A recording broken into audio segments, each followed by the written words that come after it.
అనుదిన వాక్య పఠనము ఆదికాండము 9వ అధ్యాయము.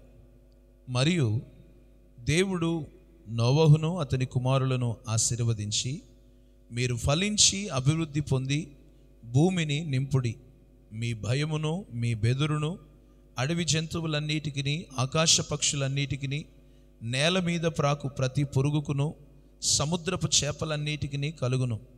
అవి మీ చేతికి అప్పగింపబడి ఉన్నవి. ప్రాణము గల సమస్త చెరములు మీకు ఆహారమగును. పచ్చని కూర మొక్కలనిచ్చినట్లు వాటిని మీకు ఇచ్చి ఉన్నాను. అయినను మాంసమును దాని రక్తముతో మీరు తినకూడదు. రక్తమే దాని ప్రాణము. మరియు మీకు ప్రాణమైన మీ రక్తమును గూర్చి విచారణ చేయుదును. దాని గూర్చి ప్రతి జంతువును నరులను విచారణ చేయుదును. ప్రతి నరుని ప్రాణమును గూర్చి వాని సహోదరుని విచారణ చేయుదును. నరుని రక్తమును చిందించు వాని రక్తము నరుని వలననే చిందింపబడును.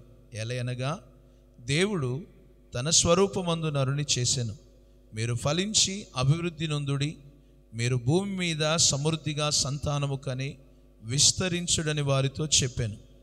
మరియు దేవుడు నోవహు అతని కుమారులతో, ఇదిగో నేను మీతోనూ మీ తదనంతరము మీ సంతానముతోనూ మీతో కూడానున్న ప్రతి జీవితోనూ, పక్షులేమి పశువులేమి, మీతో కూడా సమస్తమైన భూజంతువులేమి, ఓడలో నుండి బయటికి వచ్చిన సమస్త భూజంతువులతోనూ నా నిబంధన స్థిరపరచుచున్నాను. నేను మీతో నా నిబంధన స్థిరపరచుదును. సమస్త శరీరులు ప్రవాహ జలముల వలన ఇకను లయపరచబడరు. భూమిని నాశనము చేయుటకు ఇకను జల ప్రవాహము కలగదని పలికెను. మరియు దేవుడు, నాకును మీకును మీతో కూడానున్న సమస్త జీవరాశులకును మధ్య నేను తరతరములకు ఏర్పరచుచున్న నిబంధనకు గురుతు ఇదే. మేఘములో నా ధనుస్సు ఉంచి తిని, అది నాకును భూమికిని మధ్య నిబంధనకు గురుతుగా ఉండును. భూమిపైకి నేను మేఘమును రప్పించినప్పుడు ఆ ధనుస్సు మేఘములో కనబడును. అప్పుడు నాకును మీకును సమస్త జీవరాశులకును మధ్యనున్న నా నిబంధనను జ్ఞాపకం చేసుకొందును గనుక సమస్త శరీరులను నాశనము చేయుటకు అలాగు ప్రవాహముగా నీళ్లు రావు. ఆ ధనుస్సు మేఘములో ఉండును.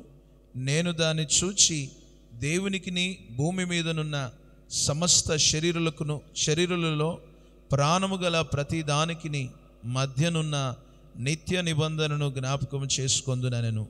మరియు దేవుడు, నాకును భూమి మీదనున్న సమస్త శరీరులకును మధ్య నేను స్థిరపరిచిన నిబంధనకు గుర్తు ఇదే అని నోవాహుతో చెప్పాను. ఓడలో నుండి వచ్చిన నోవాహు కుమారులు షేము, హాము, యాపేతను వారు. హాము కనానుకు తండ్రి. ఈ ముగ్గురు నోవహు కుమారులు. వీరి సంతానము భూమి అందంతటా వ్యాపించెను. నోవహు వ్యవసాయం చేయనారంభించి ద్రాక్ష తోట వేసెను. పిమ్మట ద్రాక్షరసము తాగి మత్తుడై తన గుడారములో వస్త్రహీనుడిగా నుండెను. అప్పుడు కనానుకు తండ్రి అయిన హాము తన తండ్రి వస్త్రహీనుడిగా ఉండుట చూచి బయటనున్న తన ఇద్దరు సహోదరులకు ఆ సంగతి తెలిపాను. అప్పుడు షేమును యాపేతును వస్త్రం ఒకటి తీసుకొని తమ ఇద్దరి భుజముల మీద వేసుకొని వెనుకకు నడిచి వెళ్ళి తమ తండ్రి దిశములను కప్పిరి. వారి ముఖములు వెనుక తట్టు ఉండుట వలన తమ తండ్రి దిశములను చూడలేదు. అప్పుడు నోవహు మత్తు నుండి మేలుకొని తన చిన్న కుమారుడు చేసిన దానిని తెలుసుకొని, కనాను శపింపబడిన వాడై తన సహోదరులకు దాసుడగును అనెను. మరియు అతడు, షేము దేవుడైన యెహోవా స్తుతింపబడునుగాక, కనాను అతనికి దాసుడగును.